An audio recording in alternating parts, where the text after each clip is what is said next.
আসসালামু আলাইকুম। Hello viewers, কেমন আছেন সবাই?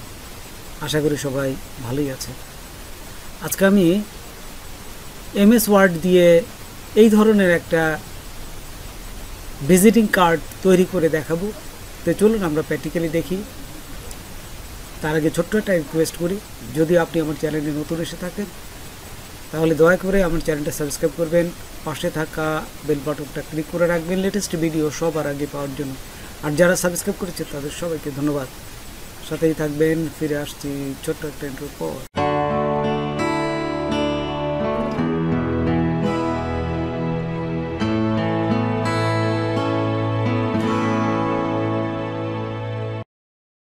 আসার পর এখান থেকে এই যে পেজ লেআউট, পেজ লেআউটে আসার পর এখান থেকে দেখুন নিচে এই যে পেজ সেটআপ, এখানে ক্লিক করবেন।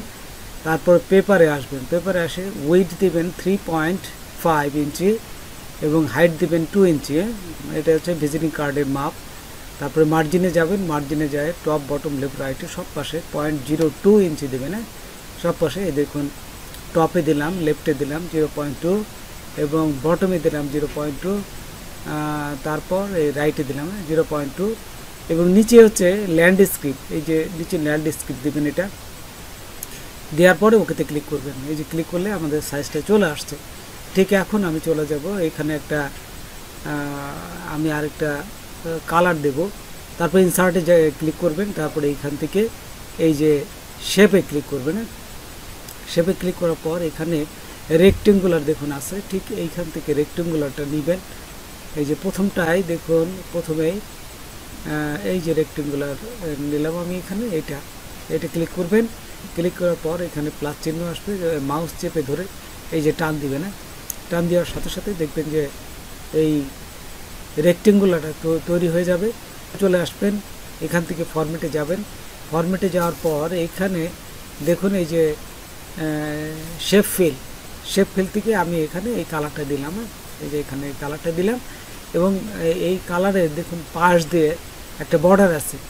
তো আউটলাইন যে শেডটা আমি এটা উঠাই দেবো। এই যে তারপরে যে অ্যালাইনে যাবেন, অ্যালাইনে যাওয়ার পরে এখানে এই যে অ্যালাইন সেন্টার, আবার যাবেন এখানে যে অ্যালাইন মিডিল। এই যে দেখুন অ্যালাইন মিডিল আছে, জাস্ট এখানে দেওয়ার সাথে সাথে এটা সুন্দরভাবে সেট হয়ে যাবে। শেপ আউটলাইন এখান থেকে এই যে এটা উঠাই দেবেন, মধ্যে দিলেই এটা শেপটা উঠে যাবে। এখন আমি আবার চলে যাব এই যে ইনসার্ট, তারপরে আবার শেপ দেওয়ার পর এখানে দেখুন এই যে নিচে ফ্লো চার্টের 7 নম্বরটায় আসবেন। এই যে এইখানে দেখুন, এখানে এই যে আমি এইখানে ক্লিক করার সাথে সাথে এই যে প্লাস চিহ্নটা আসবে। দেখুন এখানে আমি ক্লিক করলাম, ক্লিক করে এইখানে আমি এই যে টান দিলাম, মাউস চেপে ধরে টান দিবেন। টান দেওয়ার সাথে সাথে এই যে এইভাবে একটা ডিজাইন তৈরি হবে। আপনাদের যতটুকু দরকার ততটুকুই নেবেন। টান দিয়ে এটা ছোট বড় করা যায়। এই যে দেখুন এটা নিচে নিয়ে এই যে এটা টান দিলে কিন্তু বড় করা যায়। এই যে উপরে দেখুন এডিট শেপ করেও করা যায়। আচ্ছা, এটা করলাম, করার পরে আমি এখানটা এটার এই যে ফ্লিপ হরিজেন্টাল, এই যে এখান থেকে দেখুন রোটেটে যায়, ফ্লিপ হরিজেন্টাল করে নিলাম। তারপর এটাকে একটু কপি করলাম, তারপরে এখানে পেস্ট করলাম। পেস্ট করার সাথে সাথে এখানে বসে গেল। জাস্ট টেনে নিচে নিলাম। নিচে নেওয়ার পরে আবার রোটেটে যাব। এই যে ডান পাশে উপরে দেখুন রোটেটে আসার পরে ফ্লিপ হরিজেন্টাল, এই যে এটা আবার ফ্লিপ ভার্টিক্যাল দিবেন, বা প্রথমে ভার্টিক্যাল তারপরে আবার দিবেন, আবার এই যে ফ্লিপ হরিজেন্টাল দেওয়ার সাথে সাথে ঘুরে যাবে। দেখুন এই যে দুই পাশে এই যে সুন্দর একটা ডিজাইন তৈরি হয়ে গেছে। তারপরে এখান থেকে এই ডিজাইনটা সমান মাপে চলে আসছে। তো এখন আমি এখান থেকে এদের এই যে লেআউট শেপের যে আউটলাইনটা এটা উঠাই দিলাম। এই যে তারপরে দেখুন এখানে আমি একটা লোগো নিয়ে আসবো এখান থেকে। এই যে ইনসার্ট দেখুন, লোগোটা ক্লিক করার সাথে সাথে এখানে লোগোটা চলে আসছে। তারপর এখানে জাস্ট সিলেক্ট থাকা অবস্থায় এই পাশে চলে যাবে, যে টেক্সট ওয়ার্ক এখানে থাকা অবস্থায় এই যে থ্রোতে ক্লিক করবেন। থ্রোতে ক্লিক করার সাথে সাথে ও এখন যে কোনো জায়গায় আপনি টেনে নিয়ে বসাই দিতে পারবেন। এই যে এখানে নিয়ে বসাই দিলাম। আচ্ছা, তারপর সাইজ হয়ে গেল।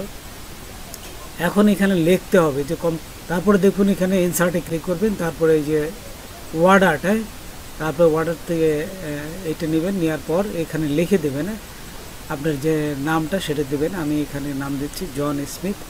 এখানে দেওয়ার পর এই যে ওকেতে ক্লিক করবেন, হ্যাঁ ওকেতে ক্লিক করবে, এখানে লেখাটা বসে যাবে। তারপর কি করবেন, এখান থেকে ঠিক আগের অবস্থায় এই যে টেক্সট ওয়ার্পে এসে থ্রোতে ক্লিক করবেন। থ্রোতে ক্লিক করার সাথে সাথে এখানে লেখাটা চলে আসবে। যদি না আসে তারপরে আবার ওখানে ক্লিক করবেন টেক্সট ওয়ার্প, তারপরে এই যে font in front of text এখানে ক্লিক করার সাথে লেখাটা চলে আসবে। লেখাটা নিচে ছিল বিধায় আসছিল না, এখানে চলে আসলো। তারপরে এখান থেকে টেনে জাস্ট ছোটো করে দেবেন। ছোটো করার সাথে সাথে আপনি যতটুকু দরকার ঠিক ততটুকু নিয়ে উপরে বসাই দেবেন। এই যে নিয়ে উপরে বসাই দিলেন, এই যে এখানে বসালাম আমরা, দেখুন এই যে বসাই দিলাম। আচ্ছা, এখন কোম্পানি নাম দিবেন আপনি যে, আবার দেখুন এখানে ইনসার্টে যে গেলাম, তারপরে ওয়ার্ড আর্ট, তারপরে এই যে প্রথমটায় ক্লিক করলাম। তারপর এখানে আমি লিখব যে কোম্পানি নেম, সব বড় হাতে লিখবেন, আপনি ইচ্ছা করলে ছোটো হাতে লিখতে পারেন। তো দেওয়ার পর এই যে ওকেতে ক্লিক করলাম। ওকেতে ক্লিক করার পর এই যে লেখাটা এখানে নিচে আসে বসে গেছে। তো এখান থেকে আপনারা টেক্সট ওয়ার্পে ক্লিক করবেন। এই যে টেক্সট ওয়ার্প এখানে ক্লিক করার পর ইন ফ্রন্ট অফ টেক্সট এই যে ক্লিক করবেন। এই যে ক্লিক করলাম আমি, ক্লিক করার সাথে লেখাটা চলে আসছে। এখন সাইজ এটা ধরে ছোট করে দেবেন, একদম ছোট করে দেবেন। এখানে এই যে যায় ছোট করে এখানে বসাই দেবেন।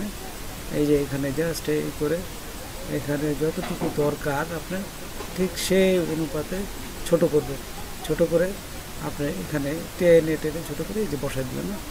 আচ্ছা, আরও ছোটো হবে,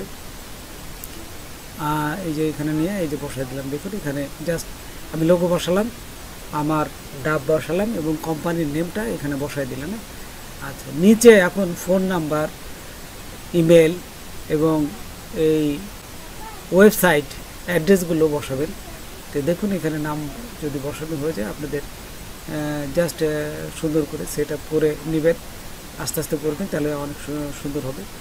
তারপরে এখানে দেখুন আমি একটা গোল চিহ্ন আবার আঁকবো। ইনসার্টে গেলাম, আবার শেপে যাবেন। এখান থেকে এই যে উপরে দেখুন রাউন্ড আছে একটা ওভেল, এখানে ক্লিক করবেন। এখানে ক্লিক করে আমি এখানে শিফট এবং অল্ট চেপে ধরবেন। শিফট এবং অল্ট চেপে ধরলে একদম সমান মাপে আসবে। এখানে দিয়ে তারপরে এই যে শেপ ফিলে আসার পরে এখান থেকে এই কালারটা দিবেন। আচ্ছা, কালারটা দিলাম। কালারটা দেওয়ার পর এখানে দেখুন এই যে শেপ আউটলাইন, এইখানে নো আউটলাইন দেওয়ার সাথে সাথে পাশে যে দাগটা ছিল এই দাগটা কিন্তু উঠে যাবে। ঠিক একই অবস্থায় এটাকে আপনি সেভ করবেন, কন্ট্রোল সি দিলেও হয়, অথবা এই যে রাইট মাউস ক্লিক করে কপি, তারপরে আবার পেস্টে ক্লিক করবেন, বাস এখানে কপি হয়ে যাবে। তাহলে তিনটে নিলাম আমি, এখানে সমান মাপে এই যে তিনটা সমান জায়গায় টান দিলে আপনার মাউস দিয়ে ধরে টেনে নিতে পারবেন। তারপর দেখুন আমি আবার এই যে কপি এবং পেস্ট করলাম, কপি পেস্ট করে এখানে বসালাম এবং তিনটাই এখন সিলেক্ট করব। সমান মাপে রাখার জন্য আমি তিনটাই এখন সিলেক্ট করলাম। এই যে একটা দুটো তিনটাই সিলেক্ট করলাম। দেখুন তিনটে সিলেক্ট করার পরে আচ্ছা, শিফট চেপে ধরবেন, না হলে কিন্তু সিলেক্ট হবে না। শিফট চেপে ধরে সিলেক্ট করার পর এখানে অ্যালাইনে যাবেন। অ্যালাইনে যাওয়ার পর এখান থেকে দেখুন অ্যালাইন মিডিল, এই যে অ্যালাইন মিডিল, উপরেটা অ্যালাইন মিডিল দেওয়ার সাথে সাথে এটা কিন্তু সমান মাপে সুন্দরভাবে হয়ে গেছে। এখন আমি দেখুন এখানে রাউন্ডটা প্রথমটা সিলেক্ট করবেন। সিলেক্ট থাকা অবস্থায় এই যে শেপ ফিলে যাবেন, তারপরে পিকচারে যাবেন। পিকচারে যাওয়ার পর এইখান থেকে আপনার যে ফোন এর ছবিটা আছে ঠিক সেই ফোনের ছবিটায় ক্লিক করবেন। এই যে আমি করলাম, ক্লিক করার সাথে সাথে এখানে ফোন নাম্বারটা, ফোনের যে আইকনটা এখানে চলে আসলো। ঠিক একই অবস্থায় সিলেক্ট করলাম, তারপর এই শেপ ফিল, তারপর এখান থেকে পিকচার, তারপরে এখান থেকে ওয়েবসাইট যেটা আছে এই যে ইমেলটা নিয়ে নিলাম। ঠিক একই অবস্থায় ওয়েবসাইটটা ক্লিক করব, এখান থেকে পিকচার, তারপর এখান থেকে এই যে ওয়েবসাইটে যে আইকনটা এখানে ক্লিক করলাম। আচ্ছা, এখন নিচে আমি লিখে দেবো। কীভাবে লিখবেন, আবার চলে যাবেন ইনসার্ট, তারপরে শেপ, তারপর এইখানে দেখুন এই যে 3 নম্বর বেসিক শেপের নিচে আছে একটা ছোট্ট করে লেখা আছে, ঠিক এইটাতে লেখা যায়। তো এখানে ক্লিক করে আপনারা ফোন নাম্বারটা দিয়ে দেবেন।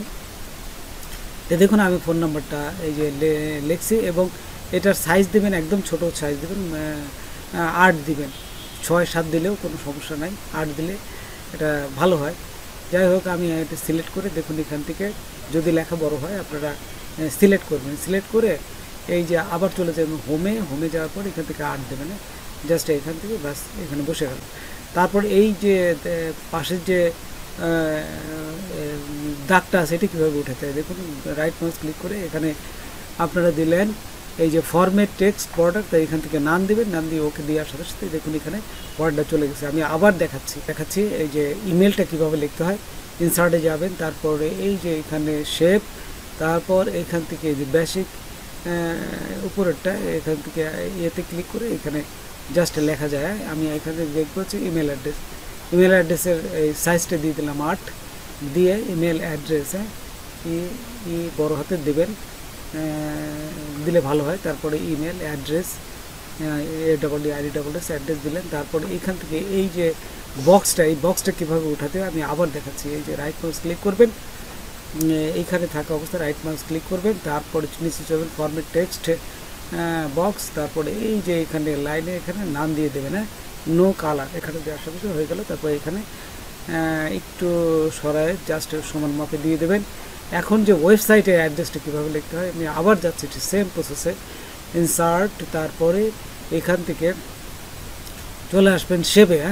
শেপে ক্লিক করার পর এই যে এইখানে দেখুন এতে ক্লিক করলাম, তারপরে এখানে আসার পরে লিখে দেবেন হচ্ছে ওয়েব অ্যাড্রেস। আচ্ছা, আমি এই যে ওয়েব অ্যাড্রেসটা সাইজটা আবার ঠিক একই অবস্থা 8-এ দিবেন, দিয়ে এই যে ওয়েবসাইটটা দিবেন, তারপরে জাস্ট সমান মাপে করে এখানে বসাই দেবেন। আমি দেখুন এই যে ওয়েব অ্যাড্রেস দিলাম, যদি বড় হয় তখন লেখাটা বড় হয় তখন এই বক্সটাকে ছোট বড় করা যায়, একটু সরাবেন তাহলে সমান মাপে বসে যাবে। তারপর এই বক্সটা কীভাবে দেখুন এখানে এই দাগটা উঠাই দেবো। তো এইখানে আপনারা প্রথমে সিলেক্ট করবেন, এই বক্সটা উঠাতে গেলে সিলেক্ট করে রাইট মাউস ক্লিক করবেন, তারপরে এখানে ফরম্যাট টেক্সট বক্স, তারপরে এখানে নাম দিয়ে ওকেতে ক্লিক করার সাথে সাথে আপনাদের এখানে বসে যাবে এবং সুন্দর একটা ভিজিটিং কার্ড তৈরি হয়ে গেল। এইভাবে MS ওয়ার্ড দিয়ে সুন্দর ভিজিটিং কার্ড তৈরি করা যায়। তো বন্ধুরা, আজকে এই পর্যন্তই। নতুন একটা ভিডিও নিয়ে আবার আপনাদের সাথে হাজির হব। যদি আমার ভিডিওটা আপনাদের ভালো লাগে বা কোনো প্রকারের সাথে অবশ্যই সাবস্ক্রাইব করবেন, আর একজন বন্ধু হলে শেয়ার করবেন। ধন্যবাদ সবাইকে, আল্লাহ হাফেজ।